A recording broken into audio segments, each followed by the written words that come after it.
Man's Search for Meaning by Viktor Frankl. Viktor Frankl was a Holocaust survivor. He was born in 1905, went to the concentration camp in his 30s, and in this short little book, he gives an account of what he went through. Now, this is pretty truncated. It's mainly the psychological aspects of what it is to be in a concentration camp, how it affects you, and as the title of the book suggests, how you find meaning in suffering. And this is fitting for him because he studied psychology all his life up to this point. So he has a good background to think about these kinds of things as he's going through this terrible ordeal. The book starts off with him losing everything. He's separated from his family, he loses all of his life's work, and the guards take away his clothes, shave him and all the other prisoners, and so how close to nothing can you get? Like, you have no personal possessions, not even any clothes, and your fate is in the hands of people who think you are at the level of animals or less than animals. So what's left? You're really so close to death on every day. And the question really becomes, if you're in this situation where you have a slim chance of survival, what's the point of being good?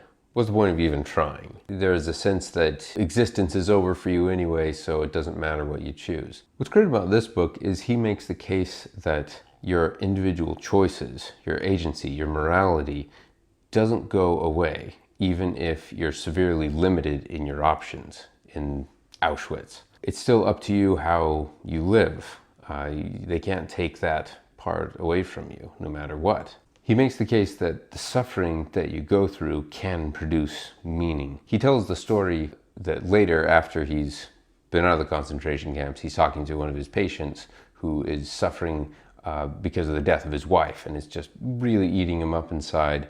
And Dr. Frankl asks him how terrible it would be for his wife if he were the one to have died, not his wife. And the man responds that it would have been awful for her. And so Dr. Frankl turns that around on him and says, you see, you are going through the suffering, not her. You've saved her from going through that suffering. Like, you're suffering in her place. And he talks about how that changed the man's outlook. And I think that's what he means by putting the suffering in a context of meaning. So after going to multiple concentration camps, being in the system, he's freed. He talks about how it is impossible to grasp freedom, liberty, when you've been a prisoner for so long. He says it's something you kind of have to ease your way out of, in the same way that divers can't come straight to the surface, otherwise it could kill them. In the same way, once you've been freed from the concentration camp, you have to take liberty at small doses, otherwise it'll be too much. He uses the example of him and another prisoner who, after they're freed, they're walking along and the other prisoner starts walking over a farmer's oats that are just coming up out of the ground.